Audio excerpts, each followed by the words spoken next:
Praise the lord అండి. దేవుని నామాన మీ అందరికీ శుభాభివందనములు. కీర్తనలు 145 కీర్తన 15, 16 వచనములో, సర్వజీవుల కనులు నీ వైపు చూచుచున్నవి, నీవు తగిన కాలమందు వాటికి ఆహారం ఇచ్చెదవు.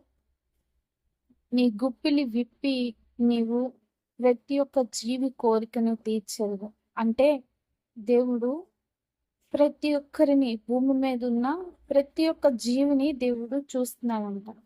ఆయన వైపు గనుక మనము కన్నులెత్తి ఆయన కొరకు సహాయము కోరుకుంటే, ఆయన గుప్పిలి విప్పి నీకు సహాయము దేవుడు చేయబోతున్నాడు.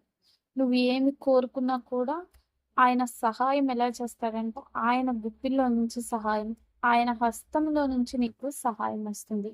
పిచ్చుకలు చూడండి, అవి విత్తవు, కోయవు, కొట్లలో కూర్చుకొనవు, కానీ వాటికి దినదినము ఆహారం దేవుడు దయచేస్తున్నాడు. మనము కూడా చింతించకూడదు ఈ లోకంలో ఉన్న వాటి కోసం. దినదినము దేవుడు మనకు ఆహారము దయచేస్తాడు. ఆమేన్.